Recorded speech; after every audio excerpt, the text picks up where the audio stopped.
Hello, this is Friendly Cat. Welcome back to another episode of our Fascist Ethiopia playthrough. At the end of the last run, we had cut through Greece and their allies, through Italy, and we're moving into France, and we're just ready to capitulate France. And because France is in its own faction standalone, we will be entering the peace conference. So what we're looking at right now is a very quick rush through. We're trying to grab as many victory points as possible to push our war score up as high as possible so we can take as much of that land, and of course their navy in the peace conference. Because France has been fighting with Germany in the north and they've been at war with England and the Allies for so long, they don't have a lot left, so our cavalry and motorized are moving right along. Meanwhile, we're just now starting to push more and more into the Central Powers, starting to again protect Czechoslovakia's east side so it cannot be overrun by the Central Powers. We are at war with Czechoslovakia, but they're actually holding German troops in place. Again, very late, but here we are getting our mixed role cast. So I'm eventually going to add some fuel tanks to the end of it. But the promise, this will look really, really well, and it'll finally help me to slowly overcome this red air I've got everywhere. This is a quick overview of the different factions and countries we're fighting. As you can see, French is the leader of the Italian Confederation, and that's a long story of how it came about, but they're just about to be capitulated because we're coming in from the south, and of course Germany is coming in from the north and from the east, or I guess northeast. And there we are in the peace conference. 42%. Okay, that's kind of pitiful. UK has got so much war score because the game credits them for destroying enemy aircraft primarily, but also sinking ships. So our strategy here is very clear. We want to, as much as possible, keep democratic nations from creating new nations. So we will forfeit if they puppet. We will forfeit claims if someone's trying to control or take a state. And as much as possible, we will contest claims if they create a new country. And I've got too little war score to contest them creating everything. Particularly, they're going to create a new country in France. But by going state by state and being very careful and precise, we're going to be able to stretch our war score to make the most of the mess that we're in here. And let's see how we do here. And okay, that's actually pretty impressive. They created like one little piece of Madagascar. France was created, but that's it. That's it for the damage, and we got the remnants of France's fleet. I'm ecstatic. I'm so happy. And France, even though they got truces, will join the Free States of Europe, which is Italy's faction. So I'm now racing troops. They're already in exile there. It took only a day for them to join a new faction. I'm racing troops to the east so they don't go to war with me and then leave my troops pocketed. And sure enough, they will get called in, but our troops are able to get out of France before that call-in completes, which means déjà vu.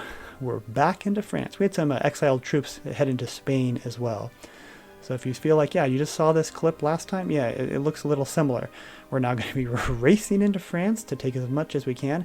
The difference between this run is that because they're part of Italy's faction after they capitulate, we will not be going to the peace conference. After we take taxing the nobility, we need to be very careful because if we go into a defensive war, we will lose 20% stability, and if the balance of power is far enough to the right, we will actually go into a civil war if we're under 40%. So I think that's very unlikely, maybe 1%, but that's enough of a percent chance that I'm going to actually monitor that balance of power. Oh, so close. And I want to go far to the right, but I'm actually going to take one of my advisors, one of the ones we have to choose, to push that balance of power to the left. As France capitulates, they go to Germany. That's fair. Germany was attacking in from the north. So we're going to need to now race up through Germany. And oh, we did really well. The motorized got to Tours, I think that's pronounced. So we got that little bit of the river line defense. We're running toward Bordeaux as well, trying to get that port for more fuel to try to establish as much of a northern line close to Germany as possible. And here we are moving along, fighting. Germany is pretty strong. And good news, it looks like we've caught 4 British divisions that had military access. You guys went a little bit too far south, little pals.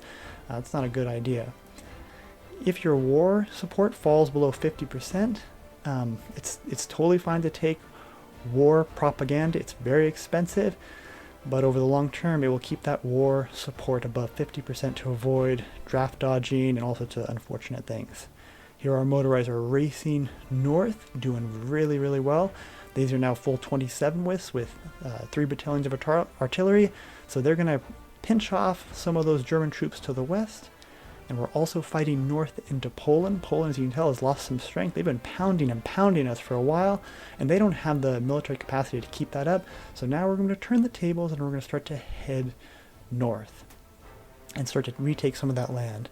Here we are pinching off some of Germany's. Although Germany really hasn't had much of a fight over the last 5 years, they're still having many of the divisions on that Czechoslovakian line. So if it seems like they're very thin across their lines, we're going to encircle them, we're going to push hard and try to race to the east as long as Czechoslovakia stays in Italy's faction. And we're going to do that with scouts that have engineers and recon. I'm planning as soon as we break into Germany to try to snake my way to victory points and kill off, or I should say capitulate Germany as quickly as possible. It's not going to hurt to do a little pocket here or there to help move north on Poland. I'm not sure if I'm going to be able to capitulate Poland, but let's head in that direction, and if we can pocket some more German troops, just make them a little bit weaker, and of course they're Polish Central Power our allies. Here we are moving along. I've got a bunch of cavalry divisions waiting in the rear. As soon as we get some opening, we're going to push them forward.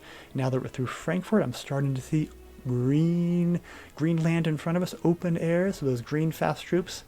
Oh no. England is at it to spoil it. They naval invaded Italy. That means Italy is going to capitulate soon. And when Italy goes down, that means Czechoslovakia will go down.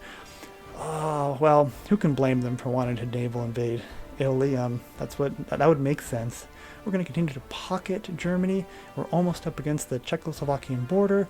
We're pushing our way through, race to try to get as far as we can before those German divisions are released off the Czech border to give us more trouble. And there it goes.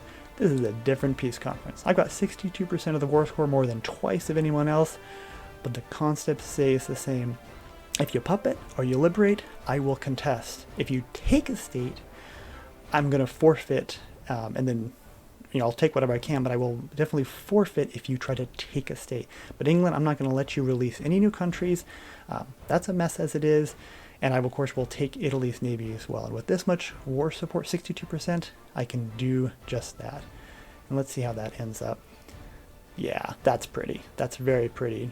England got nothing out of that deal. Germany took 15 states. I don't care. That's totally fine. I can live with that because eventually we will capitulate Germany and I can always retake a state. It's creating new countries and liberating countries that cause truces and cause all sorts of that mess. I have to declare a war, that they might join another faction, and it can just get really messy. So we're going to also pinch off England, and now because Greece is no longer at war with anyone other than us, we're going to take them to the peace conference. We were waiting for Italy to go down, and there goes Greece, and because there's nobody at war with them other than us, it's a quick take of all of their land, and pretty not too bad. Very late, as usual, with more tech, but our military police support company finally gets research. So let's add that. That's going to make a huge deal considering how much land we control as far as our available population. Did you know that British Raj can just decide to break free even though you control all of them? And this happened actually a while ago. I wasn't paying attention. As you can tell, troops have already tried to clean it up. Well, they can do that. Well, eventually I'll convert those into cavalry. State court.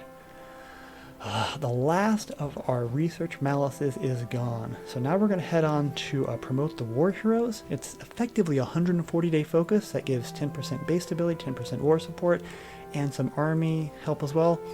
Like a division, division defense, infantry defense. So we really like that. We like the war support in particular. Even with this continued pocketing, look at so many German troops. No! Say it ain't so. United States joins the Allies. I know what's going to come next. That's really unfortunate because with the United States joining into this war, my hopes of a clean victory over England is gone. Oh yeah, Switzerland. Why don't you start justifying on Austria? Why not? Here I am Lend-Lease, and I wouldn't even notice if I didn't notice it. And sure enough, there's Austria. You guys were both giving me equipment despite being justified on or justifying each other. Why not? Everyone else in Europe is at war. Why don't you guys join in?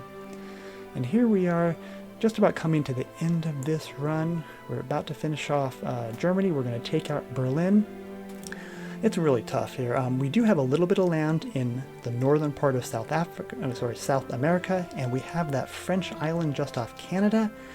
But even with the combined fleets of Germany, France, and Italy, the remnants of those two last countries, they're smaller than England on its own. I'm not sure if I can get even a naval invasion of England, much less cross the Atlantic to the United States. So this could be a multi-year, 1944, 45, 46. Maybe we'll have to head into Japan, maybe into Russia, but we'll see how it goes. We'll find out in next episode how far we get along into England. I hope you had a lot of fun watching this because I had a lot of fun playing this. Thank you very much.